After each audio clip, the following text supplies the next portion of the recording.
He querido titular el mensaje de esta noche, Importancia del proceso. Y vamos a estar caminando por la segunda carta del apóstol San Pedro, de su primer capítulo, los versos del 2 al 11.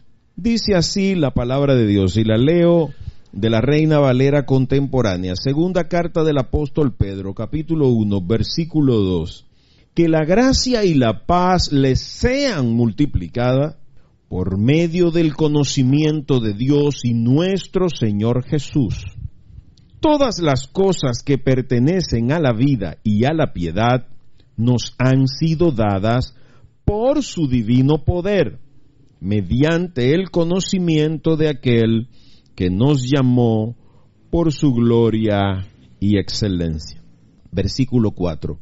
Por medio de ellas nos ha dado preciosas y grandísimas promesas, para que por ellas ustedes lleguen a ser partícipes de la naturaleza divina, puesto que han huido de la corrupción que hay en el mundo por causa de los malos deseos. Versículo 5. Por eso, ustedes deben esforzarse por añadir virtud a su fe, conocimiento a su virtud, dominio propio al conocimiento, paciencia al dominio propio, piedad a la paciencia, afecto fraternal a la piedad y amor al afecto fraternal. Versículo 8. Si todo esto abunda en ustedes, serán muy útiles y productivos en el conocimiento de nuestro Señor Jesucristo. Quien no tiene todo esto es corto de vista o ciego y ha olvidado que sus antiguos pecados fueron limpiados. Por eso, hermanos, procuren fortalecer su llamado y elección. Si hacen esto, jamás caerán. De esta manera se les abrirán de par en par las puertas del reino eterno de nuestro Señor y Salvador Jesucristo. Este es un pasaje que es la segunda vez en lo que vamos del año que se nos propone en el devocional, aunque a principio de año no se nos propuso tan largo, sino que se nos proponía a partir del verso 5, ahora se nos propone a partir del versículo 2, y este pasaje definitivamente que tiene sabiduría divina para pasar el resto de nuestras vidas meditando en él. Y si hay algo que a mí me llama la atención de este pasaje, es que me hace pensar en que las cosas no ocurren ni de repente ni por casualidad. A los hijos de Dios las cosas le ocurren porque forman parte de un plan. Usualmente todo resultado viene dado por el culmen de un proceso que ha sido llevado a cabo, sea este ejecutado de manera consciente o de manera inconsciente. Las empresas, ya sean empresas de manufactura que producen algún producto o empresas que venden un servicio, cuidan mucho los procesos que ejecutan, pues de un buen proceso, bien concebido y bien ejecutado, dependerá que el éxito esperado sea alcanzado. De la materia prima inicial hasta el producto final, la clave del éxito estriba en que el proceso sea bien diseñado, bien vigilado, bien ejecutado y corregido en todos sus puntos. Mientras yo meditaba este pasaje hoy, pensaba en dos procesos que a mí me gustan mucho, que incluso lo uso en mi práctica docente, que son las recetas de cocina y los algoritmos de computación. Porque una receta, al igual que un algoritmo, tiene un punto de partida y tiene un punto de llegada. Se supone que usted parte de una materia prima para llegar a obtener un producto final. Pero para que eso sea exitoso, hay un proceso al que esa materia debe someterse, que si se cumple de manera adecuada, entonces se garantiza que usted al final obtenga esos resultados. Incluso teniendo los mismos ingredientes, podemos obtener resultados diferentes si el proceso que seguimos con ellos es distinto. Usted puede tener un huevo y ese mismo huevo puede resultar en 2, 3, 4 platos diferentes dependiendo el procesamiento al que usted someta ese huevo. Si usted coge ese huevo y lo pone en un envase con agua hirviendo, va a tener un huevo cocido o un huevo sancochado, como mucha gente le dice. Pero si ese mismo huevo usted lo parte y lo deja caer en un sartén con aceite caliente, ese mismo huevo, cambiando el proceso, va a dar un resultado diferente. Usted va a tener un huevo frito. Pero si antes de echarlo en el sartén usted lo bate, obviamente va a tener un huevo revuelto. Entonces, esto mismo es lo que nosotros encontramos en este pasaje de hoy, en el que Dios nos habla de esta importancia, pues si tú con cuidado, y espero que podamos meditar esto hoy con más cuidado que la primera vez que lo hicimos, tú comprobarás que Dios nos regala, nos otorga el don de la fe. Eso no lo regala Él. Y ese es el punto de partida del proceso de hoy. Y es a nosotros a quien nos toca hacer que esa fe sea productiva, que no sea una fe muerta, como dice Santiago. Porque al final Dios espera que las puertas de los cielos se abran para nosotros.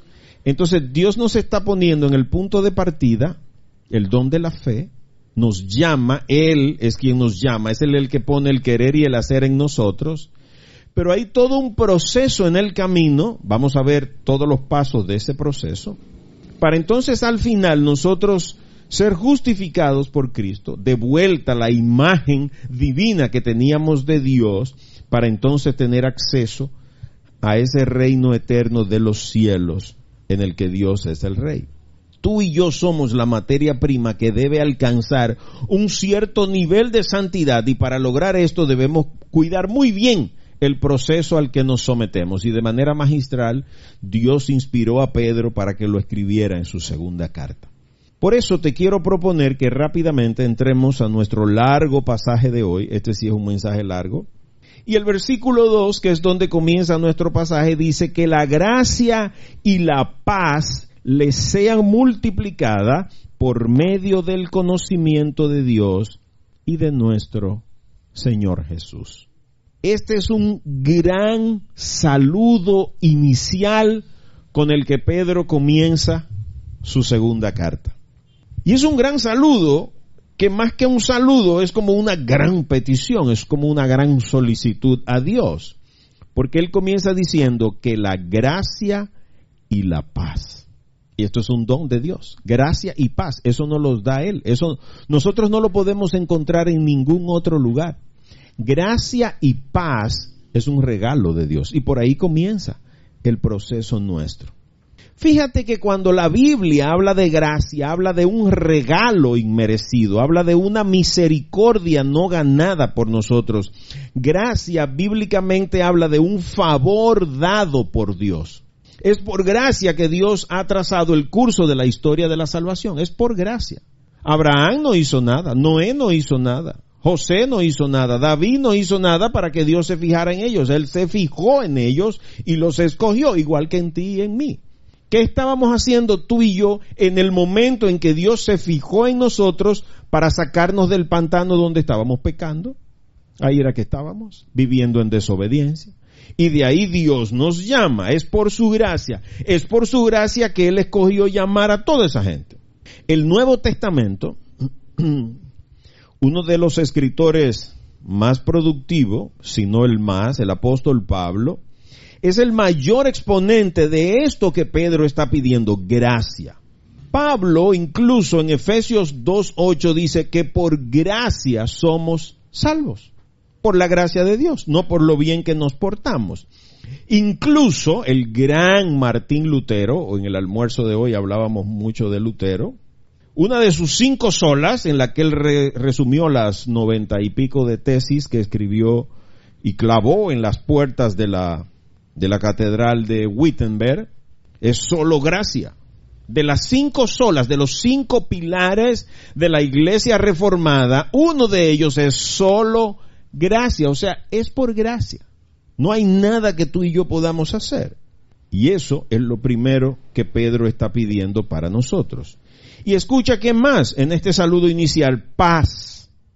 Y la paz bíblica no habla de que no haya guerra, que no haya conflicto, que no haya dificultad. Habla de una felicidad perfecta que tiene su origen y su fuente en Dios, no en las cosas. En Gálatas 5, del 22 al 24, encontramos que los frutos del Espíritu. Y uno de los frutos del Espíritu es precisamente la paz. Filipenses 4:7 dice: y que la paz de Dios, que sobrepasa todo entendimiento, guarde sus corazones y sus pensamientos en Cristo Jesús. Fíjate que esta paz de la que Pedro nos está hablando es la paz bíblica. No hay forma de que en la humanidad nosotros podamos comprender vivir en paz. Paz y gracia no significa ausencia de dificultad. No, es que en medio de las dificultades y de los problemas y de las adversidades y de las crisis y de las adversidades, tu corazón está en paz. Tu corazón, como dice Filipenses 4:7, está guardado en la paz de Cristo. Tu mente, tus pensamientos.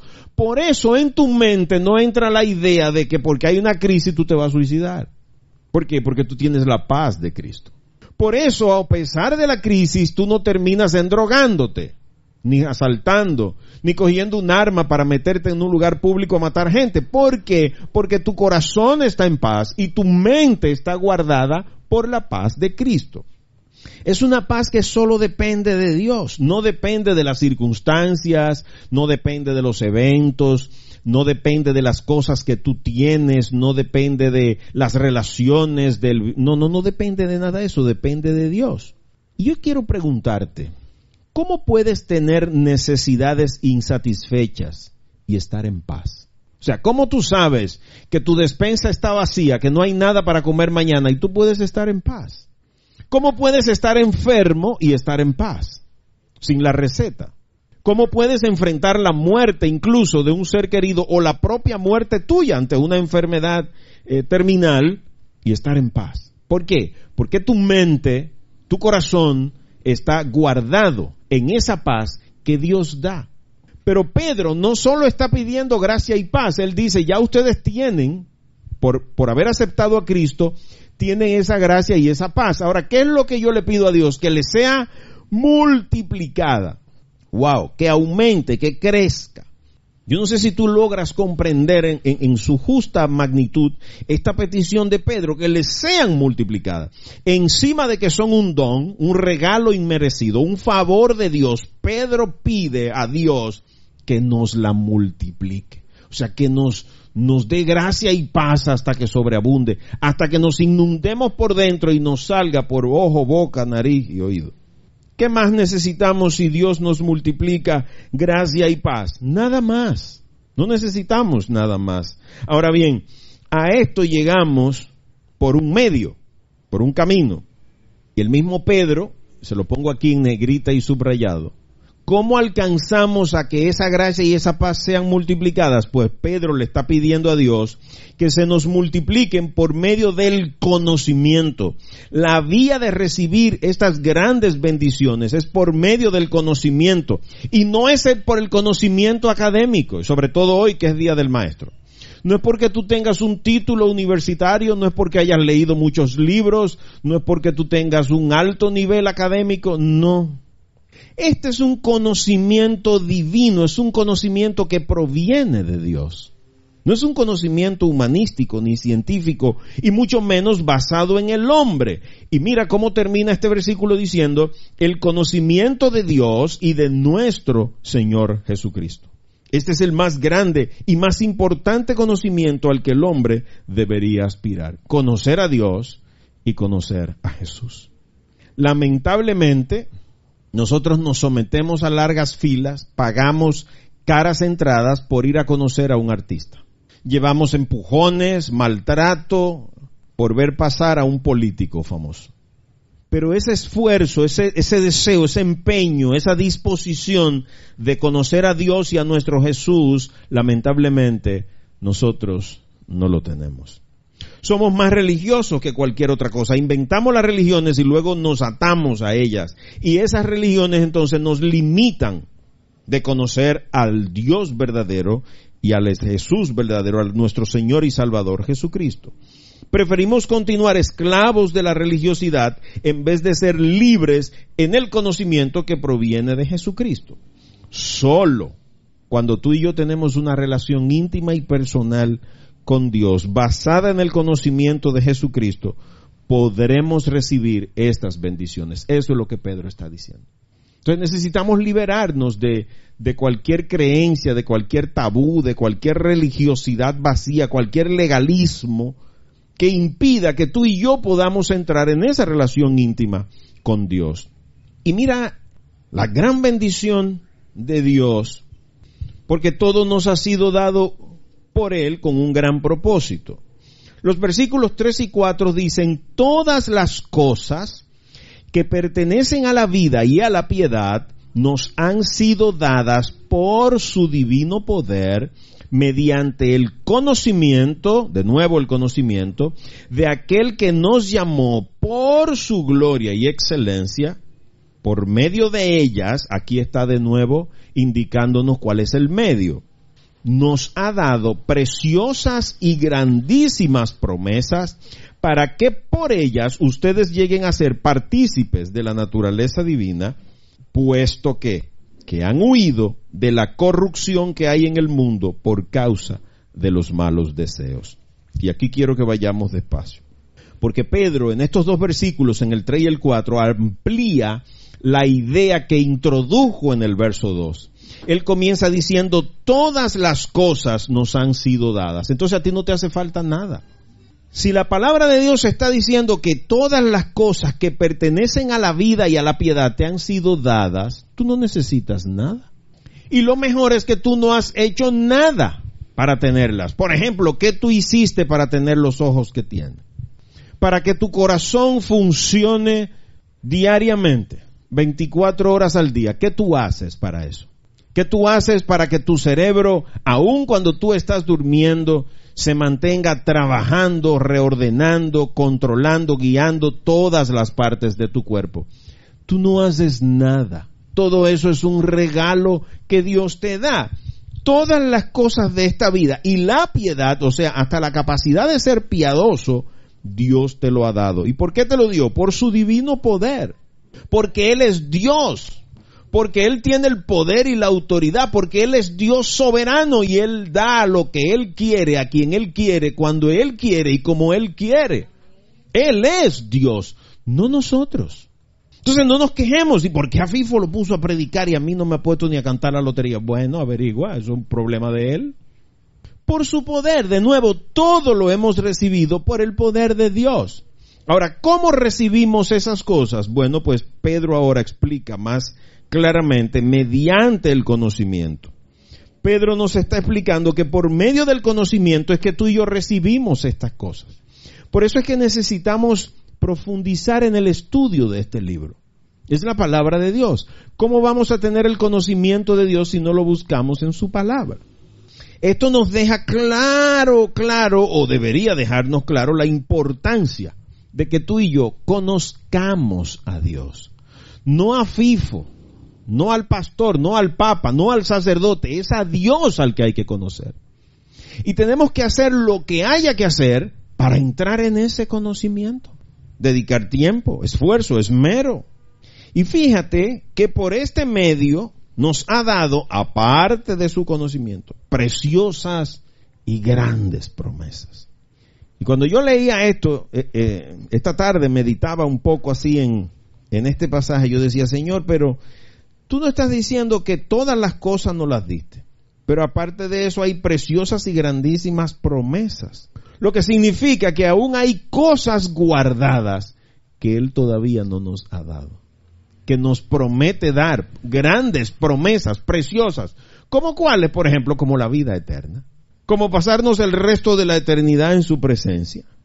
Aún hay mucho más, promesas que me hablan de bendiciones por venir. Y mira si esto es grande, a mí me emociona tanto esto y no sé cómo mucha gente no lo entiende.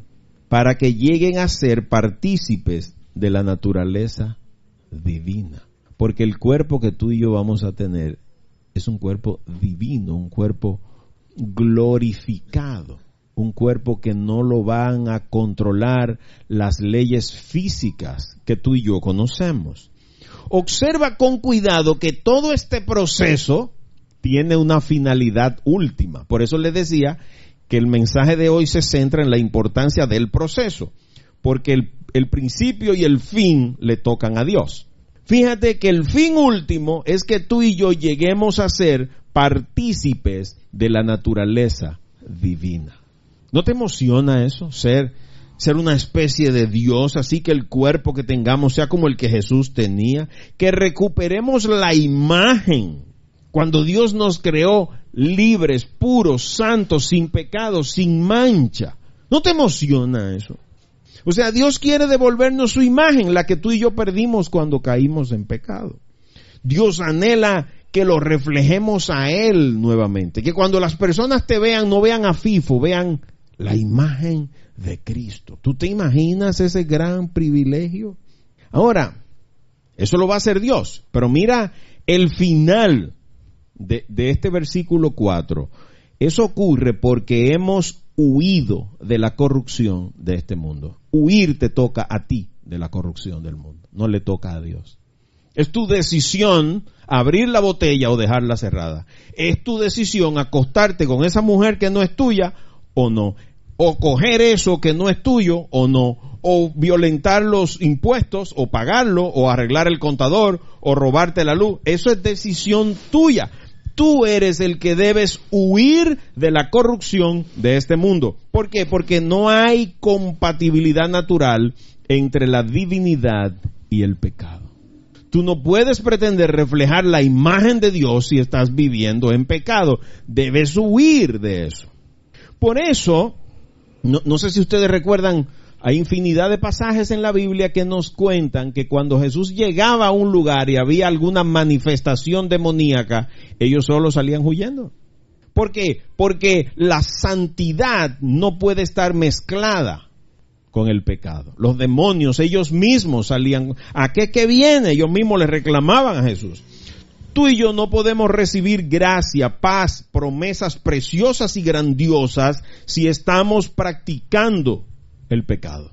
No la vamos a recibir. Nosotros mismos nos inhibimos, nos impedimos recibir las bendiciones de Dios. Y tú oras en la noche, pero pecas en el día, entonces no vas a recibir las bendiciones de Dios. Pablo exhortó eso mismo a Timoteo, que le dijo: huye también de las pasiones juveniles. Huye, no te pares a pelear. Si te paras a coquetear con esa bebida alcohólica, con ese cigarrillo, esa juca, esa droga, oye, vas a caer. Si te paraste a coquetear con el juego, con la violencia, con la desidia, con la pornografía, si te quedaste ahí viendo el videíto, ya te fuñiste, man, te fuñiste. Tienes que huir, desde que tú lo veas, sal corriendo. Y es a ti y a mí que nos toca. Segunda de Timoteo 2:22, Pablo le escribió: huye de las pasiones juveniles y sigue la justicia, la fe, el amor y la paz, junto con aquellos que con un corazón limpio invocan al Señor. Esa es la importancia de congregarse. Que cuando usted sea atacado, entonces usted se puede aliar con 2 o 3 que de corazón limpio están honrando a Dios, entonces usted se puede proteger más fácilmente. Y fíjate que somos nosotros los que hemos renunciado a nuestros malos deseos. Tú tienes que renunciar, cortar definitivamente con esa tendencia que te lleva a pecar. Tú sabes cuál es. Yo conozco las mías. Tú tienes que conocer las tuyas. Debemos renunciar con nuestra vieja tendencia, con nuestro hombre viejo. El hombre viejo debe morir con Cristo. Romanos 6, del 6 y 7 dice: sabemos que nuestro antiguo yo fue crucificado juntamente con él para que el cuerpo del pecado sea destruido, a fin de que no sirvamos más al pecado, porque el que ha muerto ha sido liberado del pecado. Entonces, este cuerpo carnal yo debo crucificarlo con Cristo. ¿Para qué? Para comenzar a gozar de las cosas espirituales. Renunciar a mis viejas prácticas. Ahora, los versos del 5 al 7 describen un proceso que leído rápidamente, como lo leímos al inicio, pudiera parecer una lectura confusa, una especie de trabalengua.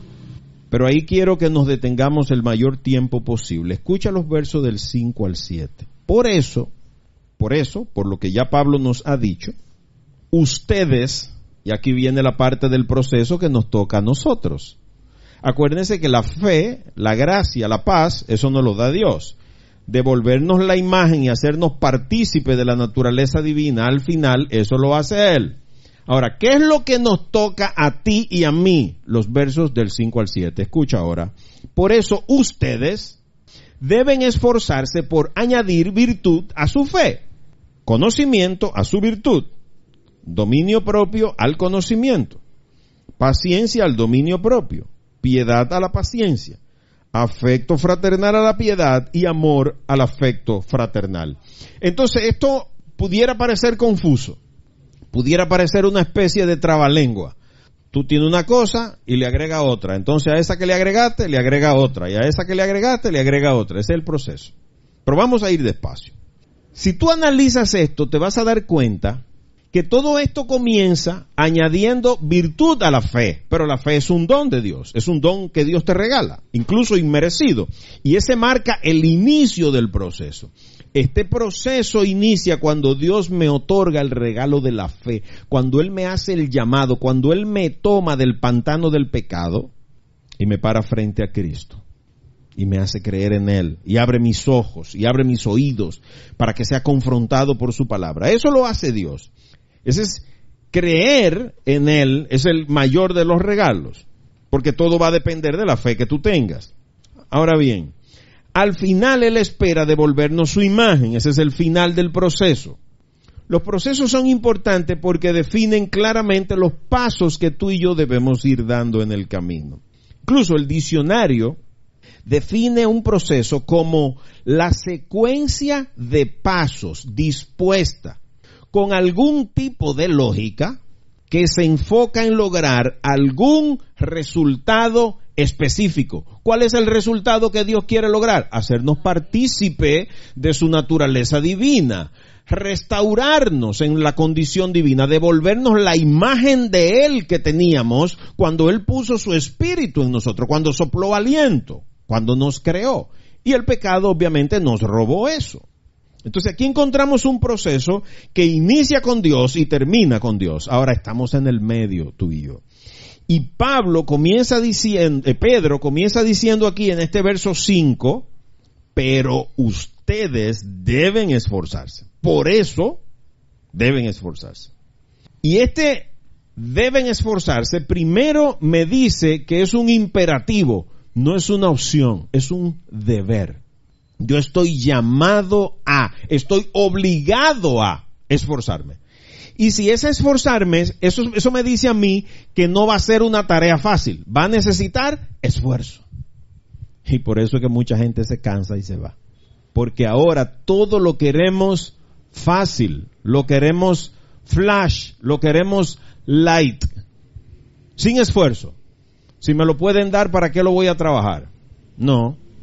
Si me lo pueden dar molido, ¿para qué lo voy a masticar? No, todo lo queremos fácil. Pero Pedro nos está diciendo que este proceso demanda esfuerzo. Esto no es para muchachos. Seguir a Cristo es para hombres y mujeres de valor, gente de carácter, decidida, porque hay que renunciar a una naturaleza y a unos deseos de la carne. Entonces, si tú vas a estar coqueteando con eso y el hombre de doble ánimo, por un lado queriendo hacer una cosa y por... No va a ser fácil. Ahora, fíjate cómo comienza este proceso, siendo consciente de que me va a costar esfuerzo. Ahora, a este regalo de la fe, ¿qué es lo primero que yo le voy a agregar? Porque es a mí que me toca. Dice Pedro, deben esforzarse por añadir, o sea, soy yo el que voy a comenzar a añadir cosas con mis prácticas diarias de vida al trabajo que Dios comenzó a hacer cuando me llamó. Es tu crecimiento. Eres tú el que tiene que comenzar a sumar cosas, a agregar cosas. ¿Y qué es lo primero que vamos a agregar? Virtud. Y esta característica me habla de integridad, de moralidad, de dignidad, de honradez. Tú no puedes agregar otra cosa si no estás viviendo en integridad, en plenitud. Todas tus áreas, todas tienen que estar rendidas al poder de Cristo. Todas. En obediencia a Él, sometidos a Él en obediencia. Por eso la virtud habla de eso, de integridad, de honradez. Y estas son características fundamentales, son la base. Tú no puedes estar jugando cabeza aquí. Esto no es política. Para allantar a uno por un lado y venderle una cédula y guardar otra para vendérsela al otro. No, esto no funciona de esa manera. Es a mí que me toca comenzar a vivir en integridad, a desmontar todo lo que perjudique mi relación con Cristo. Todo lo que dé muestra, rastro de pecado, a mí es que me toca desmontar eso. Huir de eso, renunciar a eso. ¿Para qué? Para agregar virtud a mi fe. Y cuando la gente me vea va a decir, es verdad que ese tipo cree, porque él bebía y jugaba y fumaba y mujeriaba y ya no hace nada de eso. Ese es un hombre íntegro. Ese está viviendo conforme a lo que predica. Agregar virtud a la fe. Y una vez usted ha logrado agregar esa moralidad, porque usted renunció a estar viendo cosas pornográficas, a tener esas conversaciones indecentes, esos chistes subidos de tono, esa ropa indecorosa, esas bebidas alcohólicas, ese consumo de droga, ese juego en la banca, yo no sé. Usted es que sabe qué es lo que tiene que desmontar de su vida. Una vez usted hace eso, entonces a esa virtud, dice Pedro, tenemos que agregar ¿qué? Conocimiento. Porque ahora, después que yo desmonté todo eso que me apartaba de Dios, ahora yo tengo que comenzar a incorporar características de Cristo. Ahora yo tengo que reprogramarme, porque ahora yo tengo que actuar, tengo que vivir de una manera diferente. Y tengo que aprender cómo. Si yo voy a vivir como ingeniero, se supone que debo ir a una escuela de ingeniería a aprender cómo que los ingenieros trabajan. Y me van a enseñar cosas que no se las van a enseñar a los médicos. No es posible que tú puedas amar, honrar, glorificar, exaltar, predicar, testimoniar, sudar a Cristo, ni creer en Él, si tú no lo conoces. ¿Cómo tú vas a amar la palabra de Dios si tú no sabes ni cómo se abre? Tienes que conocerla. El conocimiento pleno de nuestro Dios, de nuestro único Señor y Salvador, el conocimiento y manejo preciso de su palabra es fundamental para mi crecimiento espiritual. Por eso Pablo le recomendó a Timoteo que manejara con precisión la palabra de verdad. No es tirando a pegar. Porque yo creo que el hombre como que desciende del mono, pero como que los monos se quedaron siendo monos, entonces como que hay un eslabón perdido, se están dando palo a ciega, ¿no? Conocimiento. Ahora, mi virtud, mi integridad se sustenta en el conocimiento de Dios. Yo conozco lo que Dios ha dicho, yo conozco su palabra, yo abrazo sus mandatos y vivo por ellos. Ahora, ese conocimiento me permite a mí sustentar esa virtud basada en la fe que Dios me dio. Y miren lo tercero, todo esto nos toca a nosotros, ojo con eso. Ahora, a este conocimiento, yo tengo que agregarle, fíjense bien, yo agregué virtud, ¿para qué? Para vivir en integridad, en moralidad. Pero entonces, para que eso se sustente, yo tengo que conocer lo que Dios ha dicho para defender mi fe. Ahora, una vez yo estoy haciendo ese ejercicio de conocimiento y sé cuál es el camino, entonces tengo que agregar dominio propio. ¿Por qué? Porque van a venir los ataques. No, pero eso no es nada, una cervecita, eso es un cigarrillito, eso no es nada porque todo el mundo hace eso. Entonces yo tengo que tener dominio propio. Tengo que tener intemperancia, tengo que poder controlarme. Controlar mi lengua, controlar mi temperamento, controlar mis reacciones, controlar los deseos de la carne, dominio propio. Parte de mi crecimiento tiene que ver con aprender a controlar mis impulsos y mis emociones. Yo no puedo seguir siendo el mismo afanoso, la misma Marta de siempre. No puedo ser. Una muestra de mi madurez espiritual es que ahora yo puedo controlarme. Yo quisiera voltear mesa y patear computadora y entrarle a batazo a la televisión, es verdad. Airaos, pero no pequéis. Se supone que ahora tú te controlas. ¿Dejaron de gustarte los cigarrillos y la cerveza? No. En la carne te siguen gustando las mujeres, la pornografía, la fiesta, las malas palabras, la violencia, la ira, el rencor, el odio, el dolor, todo eso está en la carne. Pero el dominio propio ahora tú llevas eso esclavo, cautivo, por el conocimiento a los pies de Cristo. Dominio propio. Ya tú no actúas a lo loco. Se supone que tu madurez espiritual tiene que diferenciarte de los que no son maduros espirituales, de los niños. Tú no puedes actuar como un adolescente, como un loco. Te toca a ti desarrollar la virtud del dominio propio, esa característica importante. Y mira el número 4. Una vez tú has agregado virtud, o sea, moralidad, integridad, ya tú tienes el conocimiento, estás glorificando a Dios, estás conociendo su palabra, y eso te va ayudando a resistirte, a tener dominio para que no te dejen llevar las corrientes de este mundo. Entonces debes ser paciente, porque el tiempo de Dios no es el tiempo de nosotros. Recuerden, a Noé le tomó 100 años hacer el arca y duró una semana trancado ahí adentro esperando que lloviera. Abraham esperó 20 años para que Sara pariera un muchacho, después de tener 80. Paciencia. Take it easy. Tú y yo nos hemos pasado la vida entera embarrándola y ahora queremos que todo por arte de magia se resuelva. ¿Te das cuenta? Paciencia. Ten calma. Quizás no fue hoy, pero será mañana. Estoy cultivando eso. La paciencia no es una de mis virtudes. Soy desesperado. Yo quisiera, incluso personas como mi cuñado Eduardo me han enseñado a ser paciente, porque antes él me decía, óyeme, la gente debería convertirse. Después de un mensaje como ese, Dios, pero ni Jesús hizo eso, porque el Judas estaba ahí atrás de él 3 años. Y uno quisiera eso. Uno quisiera, cuando uno ve toda la abominación que hay en el mundo, ataques en Bagdad, un loco en Miami matando gente. O sea, cuando usted ve cómo es que el mundo está, usted quisiera como que apareciera un predicador que desatara una palabra por el mundo y que todo el mundo amaneciera convertido y Jesús bajando en la nube para que todo se arregle. Pero hay que ir con paciencia, en lo que eso llega, vámonos al paso. Si algo tiene un creyente auténtico, es paciencia. Porque el tiempo de Dios es distinto al nuestro. Para Dios, 1000 años son como un día y un día son como 1000 años. Entonces estate tranquilo. ¿Cuánto tiempo tú tienes orando? 100 años como Noé, o 20 como Abraham, o 420, 30 años como el pueblo de Egipto. 400 años el pueblo de Israel esclavo. Y después 40 años por el desierto. Entonces tú no sabes si el desierto tuyo va a durar como 35 años. El de Israel duró 40, entonces estate quieto.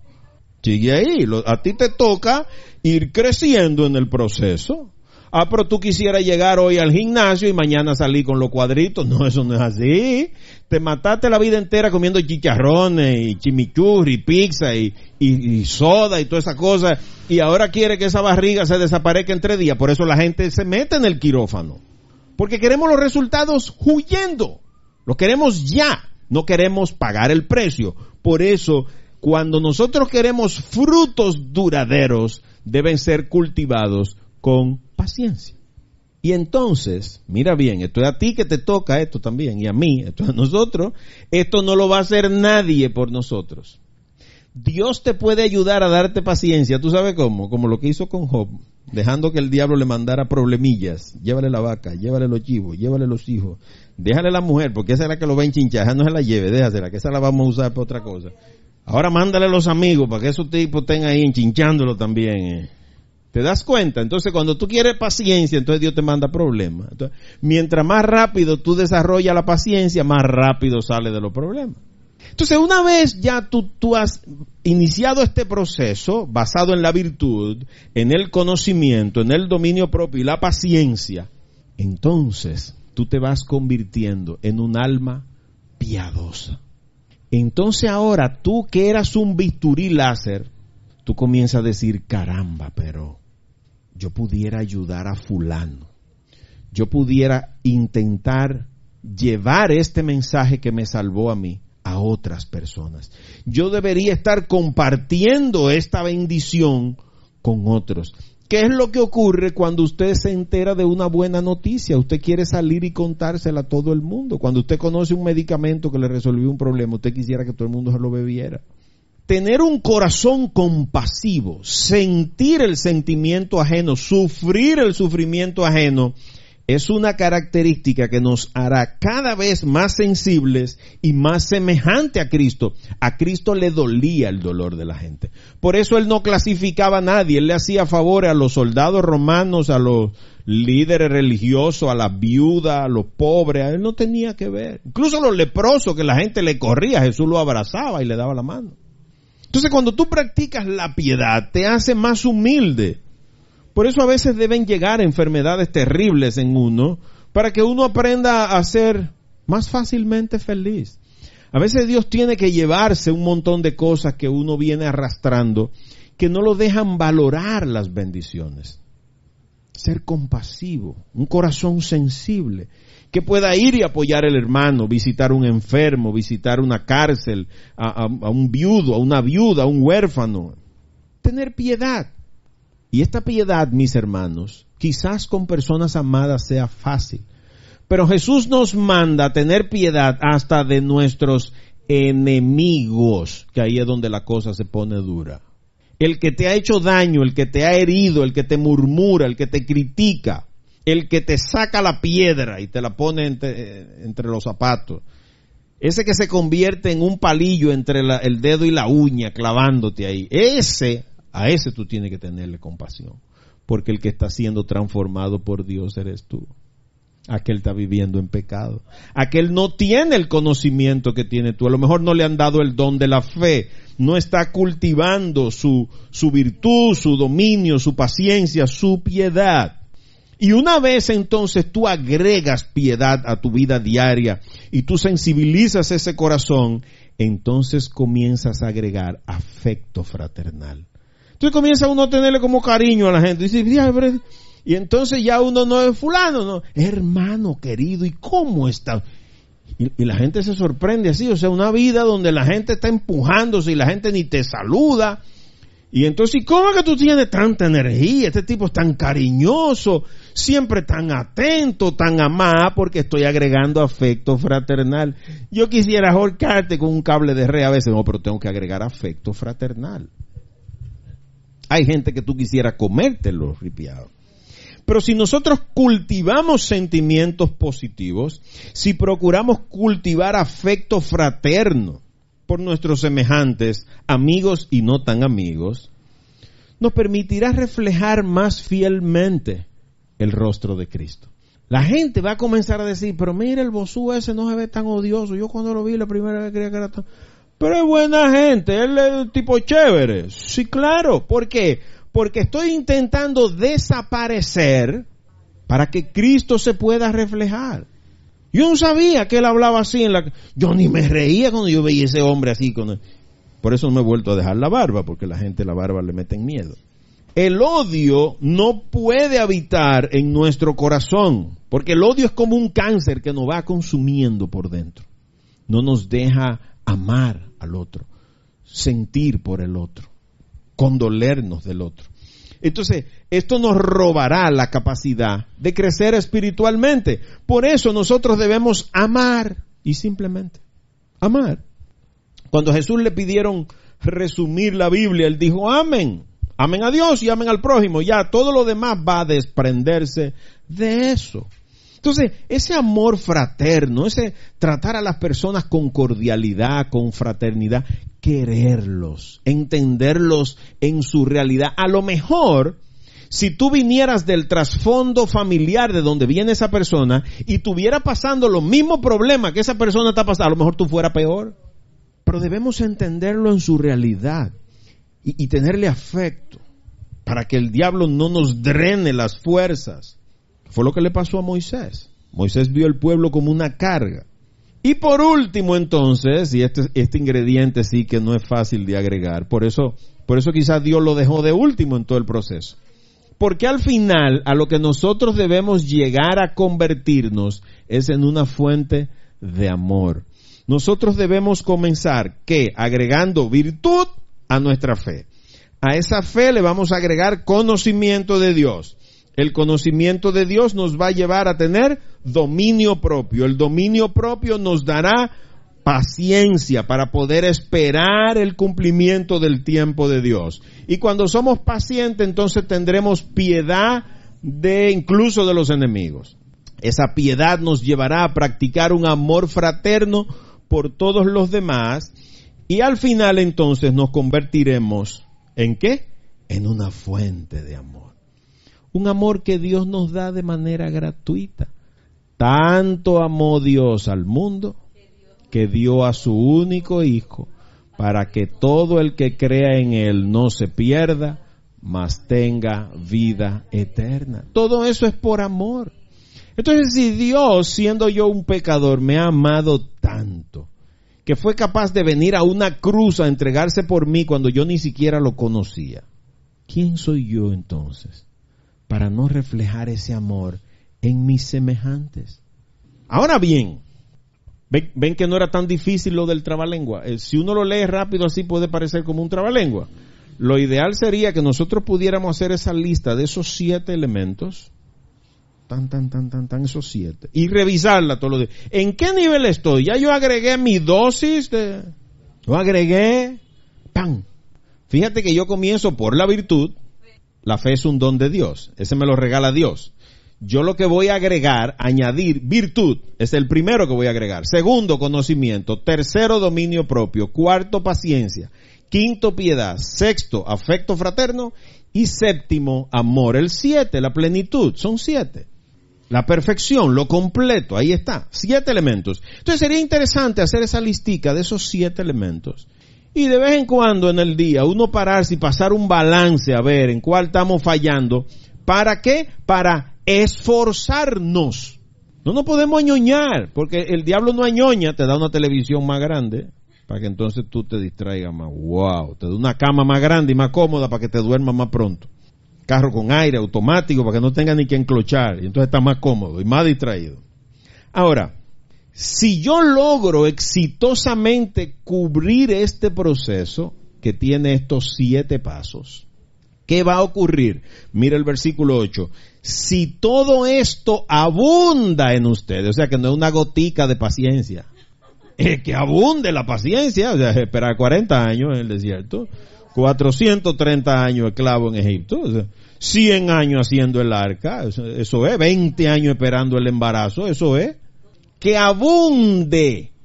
Pero Pedro, ¿es alguna de las cosas? Todo esto, las 7 cosas tienen que abundar. Ahora, ese sí que está allá adelante es un sí condicionado, es un if, no un yes. ¿Qué va a ocurrir si todo esto abunda en ustedes? Serán muy útiles y productivos en el conocimiento de nuestro Señor. Entonces Dios no te va a usar para nada si no te has transformado primero. Cuando tú abundes en virtud, en conocimiento, en paciencia, en dominio propio, entonces Dios va a comenzar a usarte. Y esos talentos que están ahí, que tú sabes que canta bien, que tú sabes que oras bien, que tú sabes que sirves bien, que tú sabes que gestionas bien, van a estar como latente. Y tú como que no encuentres el camino por donde canalizar eso, claro, porque todavía no estás listo. Dios necesita prepararte para usarte. Por eso cuando él llamó a Ananías, le dijo, mira, vete allá a la casa de un tal Pedro, que ahí está un tal Saulo de Tarso. ¿Quién, Señor? Saulo. Yo voy a donde tú digas, pero ¿dónde Saulo? Sí. Ve que lo estoy preparando para usarlo. O sea, es un colín, un machete con el que voy a podar un campo y lo estoy amolando primero, lo estoy sacando filo para que corte. Entonces tú y yo no podemos esperar ser utilizados por Dios si esas características que Él espera no abundan en nosotros. El problema es que todos queremos ser productivos, queremos reprender demonios, hacer milagros, sanar enfermos, ser prósperos, pero no queremos seguir el proceso de transformación espiritual. No queremos renunciar a nuestra condición pecadora, queremos seguir haciendo lo mismo. Tú quieres rebajar, pero no quieres dejar de comer. Tú quieres tener dinero, pero no quieres dejar de consumir como un loco. No puede ser, las dos cosas no pueden ser. Ahora, eso es si yo logro eso, y si no lo logro, mira el versículo 9. Quien no tiene todo esto, ¿qué es? Corto de vista o ciego. O sea, para Dios el ciego no es el que los ojos no le funcionan. Hay muchos que los ojos no le funcionan y ven más. Ven más. ¿Por qué? Porque ven con el Espíritu. Ven la luz del rostro de Dios, escuchan su voz y le obedecen. Ese ven más que lo que tienen ojos para ver. No ven, decía Jesús.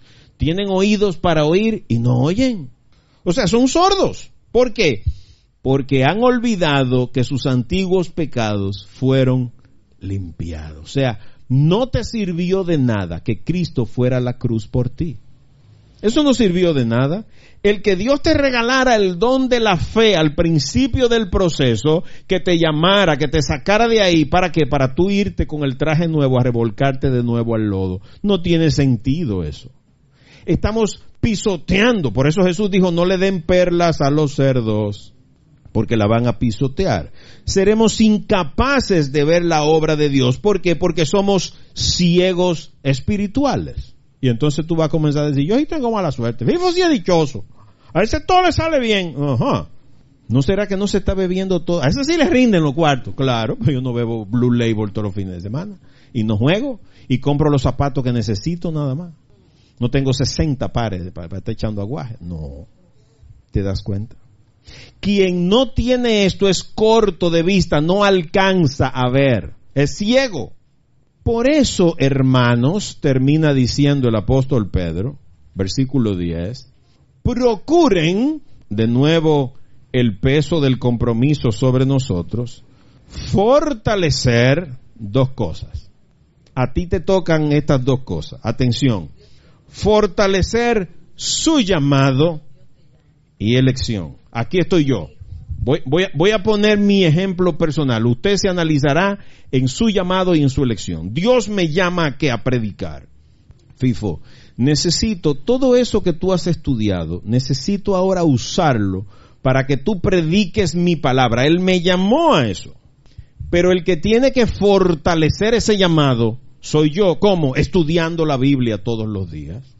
Buscando versiones diferentes, escuchando maestros, estudiando a los eruditos. Tengo que dejar de hacer las cosas que hacía. ¿Para qué? Para fortalecer mi llamado. ¿En qué me llamó? A la predicación. Ahí es que tengo que ser fuerte. Ahora, ¿qué busco yo intentando cantar si me llamaron a predicar? Ay, no, pero es que adorar es tan bonito. Es tan lindo. No, pero nadie te mandó a ser lindo. ¿O ustedes creen que para Noé fue fácil 100 años picoteando palos sin serrucho y sin sierra y sin martillo y sin taladro? 100 años haciendo un barco. ¿Usted cree que eso es una tarea fácil? Él pudo haber dicho, ay no, pero es más fácil irse un crucero. Esperemos el Titanic, tal vez te hunde y te ahoga también. Pero además de eso, yo tengo que fortalecer mi elección. Yo escogí decirle que sí a Dios. Ese es un acto de obediencia. Entonces, cuando la cosa se ponga difícil, como se nos puso en un momento, y vinieron los conflictos con hermanos del trasfondo religioso donde nosotros veíamos, y la presión, y ahora este tipo nada más habla de la Biblia, y las burlas, yo fácil pude haber dicho, bueno, esta elección yo la voy a dejar de lado porque ya no soy tan popular como era antes. Ya no le caigo tan bien a la gente como le caía antes, porque ahora cuando yo le digo a un esposo, usted tiene que ser fiel, usted está en adulterio, usted o se casa o la deja. Nadie quiere que le digan eso. Ah, tú quieres pelear con los demonios y tiene un fregadero lleno de losa sucia y no atiende a tus hijos ni lava la ropa. Y con esos son los demonios tuyos. Ve a pelear con eso primero. El demonio de la haraganería y la dejadez. Pero nadie quiere que le digan eso. Entonces, en la medida en que tú comienzas a caminar en integridad, a agregar virtud a tu fe y a conocer la verdad de Dios, tú comienzas a ser antipático. Ya tú no le caes tan bien a la gente, ya no se puede hablar de las cosas, no bebe, no fuma, no hace de nada. Este tipo es aburrido. Te conviertes en ¿qué? En un fanático, en un idólatra. Este tipo es un idólatra, tiene un cuadro de Jesús de todo el tamaño. Procuren fortalecer su llamado. Fortalecer el llamado significa hacerle útil a Dios en su obra, no en la tuya. Entonces, si Él te llamó a cantar, ¿qué es lo que espera que no esté estudiando canto? O algún instrumento, o escuchando canciones. ¿Cómo cantan los cantantes? ¿Cuál es el cantante que a mí me gusta? ¿Cuál es mi mentor? ¿Cómo es que ora la gente? ¿Cómo era que David alababa a Dios? Entonces yo debo buscar modelos, mentores. Me llamó a predicar, yo tengo que ver cómo predican los grandes predicadores, cómo se prepara un sermón, cómo se hace la exégesis del texto, cómo se escudriña la Biblia, tener Biblias de estudio. Ya no me duele dar lo que haya que dar por una Biblia. No, ¿por qué? Porque estoy fortaleciendo mi llamado y fortalecer mi elección.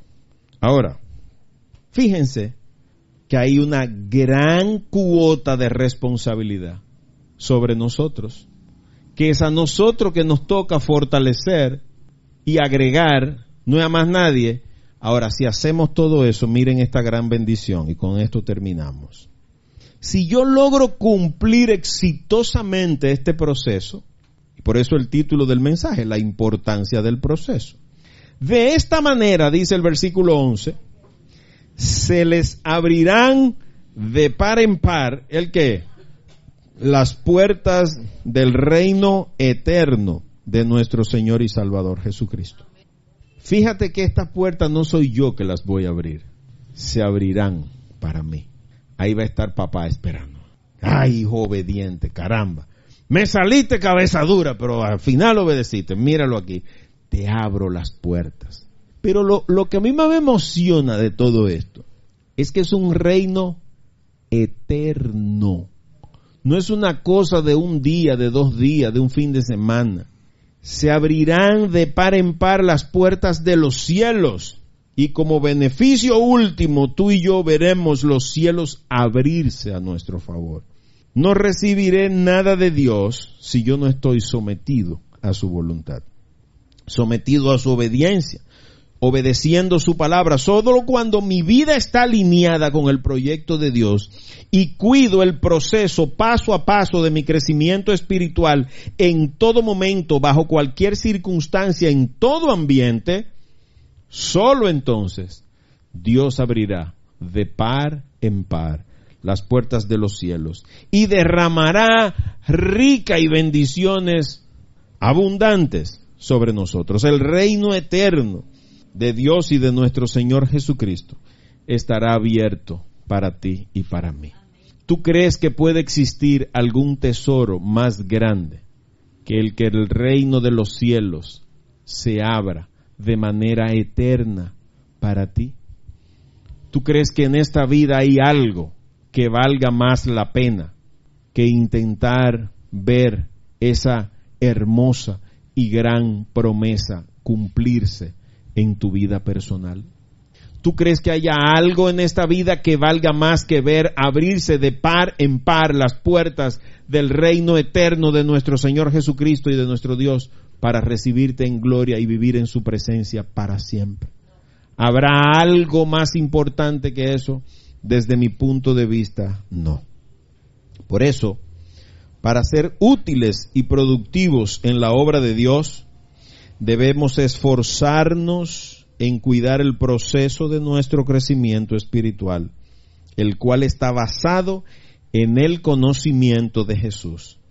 El Señor nos regala la fe, a nosotros nos toca completar el proceso, agregando con esfuerzo y esmero a esa fe virtud, conocimiento, dominio propio, paciencia, piedad, afecto fraternal y amor. Entonces veremos los cielos abiertos. Hermanos queridos, oremos para que le demos gracias a nuestro Dios, porque nuestro Dios es tan bueno, que trae estos mensajes así tan fáciles, tan claros, tan sencillos de entender, que mi corazón se llena de gozo en el Padre que nos gastamos en los cielos. Oremos, hermanos queridos.